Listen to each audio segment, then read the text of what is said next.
several newly returned Afghans from neighboring countries who have returned to the country either on their will or forcibly are demanding employment opportunities. At the same time, the Ministry of Labor and Social Affairs says that since the start of the deportation of Afghan refugees, it has registered 66,000 returned professional Afghans who will be provided with job opportunities shortly. Let's see more in this report.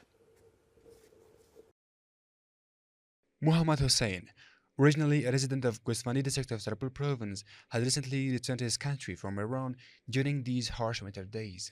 He, who had been living as a refugee in Iran with his family for 8 years, says that Iranian police forcibly deported him from the country along with other Afghan refugees who had legal documents.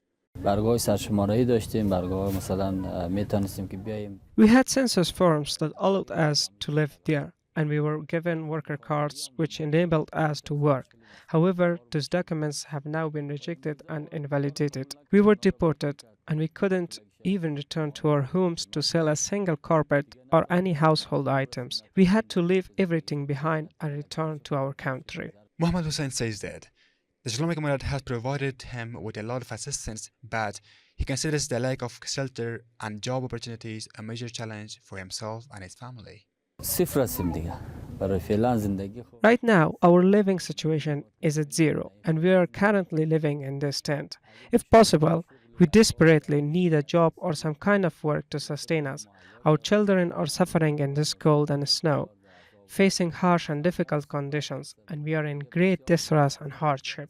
Meanwhile, the Ministry of Labor and Social Affairs says that since the start of the deportation of Afghan refugees, it has registered about 66,000 returned professionals who will be provided with work opportunities inside the country in the future. Our goal is to create job opportunities for fellow citizens recently returning to the country. We aim to do this through relevant institutions, particularly by collaborating with the private sector, to ensure that these returning citizens are provided with employment opportunities. On the other hand, the Ministry of Refugees and Repatriation says that since the Islamic Emirate took power, more than 4 million Afghan refugees have returned from foreign countries. Their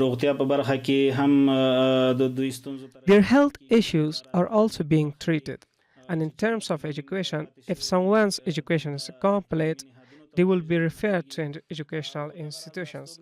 Additionally, camps have been set up for their temporary housing, and plots of land will also be distributed to them. In fact, the distribution of land has already begun in some provinces and will soon start in other provinces as well. This is while regional and international authorities, especially Iranian and Pakistani, have taken a unilateral decision to forcibly arrest, beat, torture, imprison, and even convert Afghan refugees into capital in violation of human rights and international principles while forcing international reactions.